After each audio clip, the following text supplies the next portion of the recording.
You know, the one thing that a lot of fans really get, on Ken Penders about during his run is what he basically has revealed post-run on social media.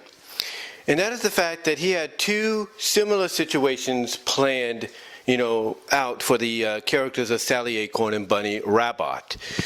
Now, you might understand exactly what moments I'm talking about. I mean, one, he pretty much indicated, basically did take place in the comic itself, by saying the moment in 150 where Bunnie and quote-unquote Sonic, who was actually evil Sonic, later to be known as Scourge, we're waking up from a nap at night, he kind of indicated that, something, unique happened there, or at least backed it up. And then, of course, the most infamous, thing that Ken has indicated at was a certain story that he wanted to, I guess you could say, make official when it came to, the comic book and Sally Acorn, and another character that he created called Joffrey, St. John. And that is basically Sally's innocence being taken by Mr. St. John. Yeah, and obviously this leads to the biggest question a lot of fans have even to this day. Why? Why was he so obsessed with doing this? Or why did he want to do this? Why did he indicate and hint that the moment in 150 between Bunnie and who she thought was the actual Sonic at the time, why was he hinting at the fact that, yeah, that happened, that that uniqueness, that one moment in time occurred, and Bunnie indeed had her innocence taken from someone she thought was her friend? Or why was he even considering doing it with Joffrey and Sally for a potential story in an all-ages comic?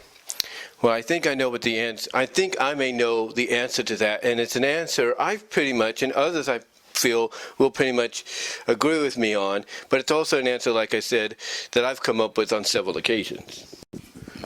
And that answer is Ken Penders is the kind of guy, the kind of comic book writer, storyteller, that wants a comic book and its characters, whether they're original characters or characters based off another franchise in which the comic book is licensed to bring to life. Ken has the mentality of growing the comic up along with its readers. So basically, the readers and the comic don't lose each other to basically growth and maturity. That if there's still investment there, between the two, or at least the readers, the fans to the comic, that by making it grow up along with the fans, making the stories and the characters more mature and everything would help its longevity. And that is something to really give him credit for, in a sense that, yeah, if you want to keep a comic book with very popular, beloved characters, in the hands of those that are growing up with it, then you have to have the comic and the characters within grow up along with the reader and make the stories a little bit more mature and a little more enticing and more, basically borderline PG-13 maybe. But when it comes to these two areas, these two gray areas, if you will, there's a difference between trying to make a comic borderline PG-13 to have it grow up and mature along with your audience that's been growing up and maturing along with it. And then there's trying to basically really jump the shark and have it go from legitimately G all the way to R, if you will, or borderline R, by indicating that two of the most popular female characters in the franchise, even if they're not playable in games, basically had their innocence taken, from them, or would have had their innocence taken from them had one story become official.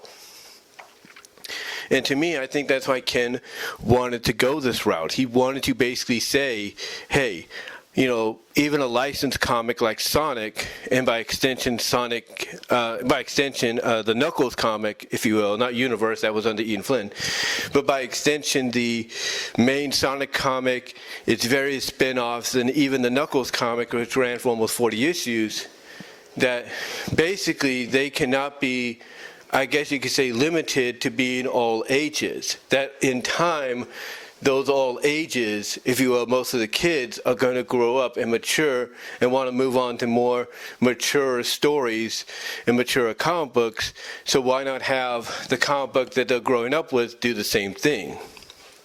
But like I said, there's a difference basically between going from G to borderline PG, or basically going from G to PG, borderline PG-13, to literally jumping the shark and going from G and leapfrogging, jumping-wise, over the two other ratings right into borderline R territory, with the hint that Bunnie and Evil Sonic did the deed, as well as, admitting years later that you wanted to do something identical, if not more so, visually, with Joffrey and Sally when it came to the comic. So to me, I think, honestly, that's why, Ken Penders did what he did. I'm not trying to defend the guy, no. Because as everybody has pointed out, this is an all-ages comic he wanted to do this, as a part of. This is an all-ages comic where he hints in his final stories, on it, that Bunnie Rabbot had done the deed, had her innocence taken by someone that thought was her friend. And you have to realize at a time, too, the storyline consisted of Bunnie thinking that Antoine had broken things off with her because, he had a change in attitude. He suddenly got a scar from being in battle and all that. Not realizing that just like the Sonic she had her innocence taken from with was the evil doppelganger from Anti-Mobius, later known as Moebius.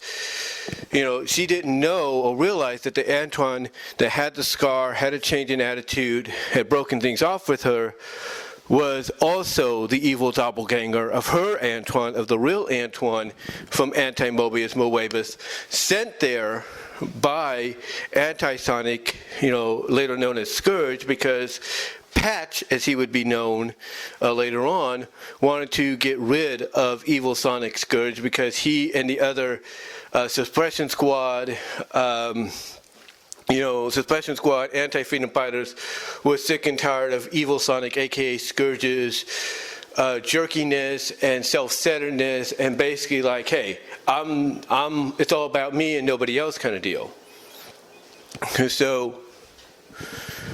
So yeah, basically, this is why Bunnie was put into this situation. But again, you get down to it and you look at that, and then you hear what he had planned later on, or even before that with Sally and Joffrey. It's like, again, you have to wonder, why would he want to go this route? And again, like I said, he probably had the belief that if the comic was going to survive, if the comic was going to maintain its longtime readers as they grew up, it had to grow up along with it.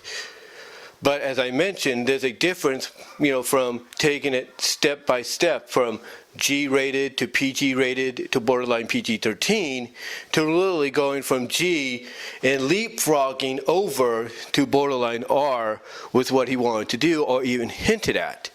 Now, I'm not saying that the panel that hints at that moment between Bunnie and quote-unquote Sonic, if you will, was borderline R. I could see it was more borderline, if not legitimately PG-13 in some areas there, because as others like Cyberpunk Jordan would point out, the dialogue, it seemed to be changed a little bit in those panels, basically indicating that there was something different that was originally meant to be said, between the characters, but had to be changed because it's an all-ages comic. But again, you look back at all of this and you wonder to yourself, why? Why did he want to do this? It's understandable you want the comic to grow up with your audience, but there's other ways of doing it. And I think the other reason is because he wanted to see what he could get away with. I'm not trying to defend Ken in these, decisions or ideas he wanted to come up with, but, just like any comic book writer that works on a licensed comic book based on an established franchise, they want to see how far they can get away with stuff when it comes to these licensed characters. They want to see how much, they could push the, push the envelope, if you will, before they pretty much get cut off. They want to see how far they can, be allowed to go over time. That's what they try to do. And Ken, I think, is in that category as being a comic book writer, that wants to see how far he can take things, like how far he can go before he's cut off by the people that are publishing the comic and those that are licensing the franchise to be published. And I think that's what he was doing here, just like any other comic book writer. But like I said, he, just like any comic book writer, he wants to see how far he can go before he gets cut off, before the publisher and the licensee says enough, no more. You're going a little too far with this. And I think that's why he would do certain things, and that's why I think he did, originally wanted to do the panel with Bunnie and Evil Sonic waking up from the nap, and have it, have the dialogue the way I think I and others think it was originally meant to be, but then was changed because it'd be going a little too far. This is why I think, he was shot down with maybe, the proposed idea of going the route he wanted to with Joffrey and Sally. Is because he wanted to see how far he'd be willing to go before he was cut off.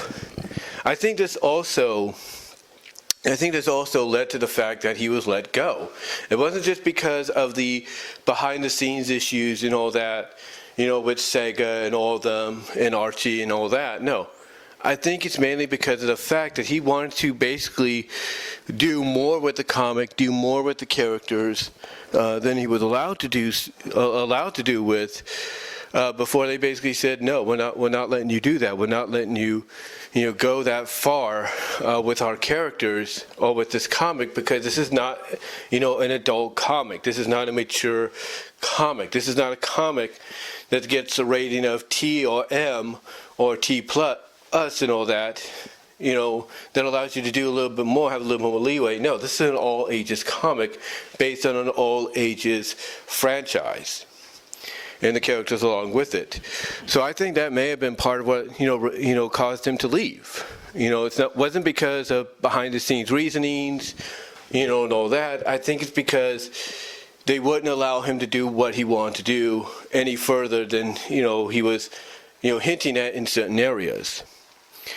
But yeah, I think that's why when you look at the moment in 150 with him and Bunnie, or with Bunnie, I should say, and Evil Sonic, with Bunnie, Rabbot, and Evil Sonic, who she thought was the real Sonic, and then you look at what he indicated, years later, of what was one of his original ideas. And again, I'm not defending the guy, but I think, just like other writers before him, in other platforms, he wanted to try to grow the comic up along with his audience by trying to insert certain mature moments that would be on their, mental capacity level of understanding and accepting. And I think that's why he did what he did very subtly with Bunnie and Evil Sonic, and why he wanted to basically, try to do, or at least propose to try to do as a story, Joffrey and Sally's situation as well. But that's just my opinion. That's just my opinion. Again, I'm not defending the guy, but the thing is, he does put himself in a category where a lot of other writers before him would be, attempt to do this, be allowed to kind of get away with some things, but then be cut off in certain areas. And I think that's where Ken kind of, is at when it comes to why these moments happen. They didn't just, happen. They didn't just happen because, he wanted to be twisted and sick and all that. You could believe that all you want, and that's fine. I think the reason he wanted to do it mainly was because he wanted to see how far he could go with getting away with certain things, but also try to grow the comic up more along with its already established audience that's been growing up along with it. That's just my opinion. That's just my opinion. But what do you guys think? What are your thoughts on it? let me know down below and in the live chat during the premiere. Like the video. Check it out also in BW Rosa's discussions on all your favorite audio podcast platforms except for Pandora. Also, ladies and gentlemen, check me out at Venmo at Brian-Walmer-2 and at Cash App at BWRosas98. Check me out at patreon.com/BWRosas with a $1, $3 tier. Also check me out at divanart.com/BVW1979. Also at VENMO at BWRosas for content you can't get anywhere else. And also click on, if you're watching on YouTube, click on the upper left-hand corner to check out the Teespring store for merchandise you can't get anywhere else either. But guys, let me know what your thoughts are. You know, how do you feel about it? Do you agree with some of the things I pointed out? Let me know. And until next time, I'll talk to y'all later.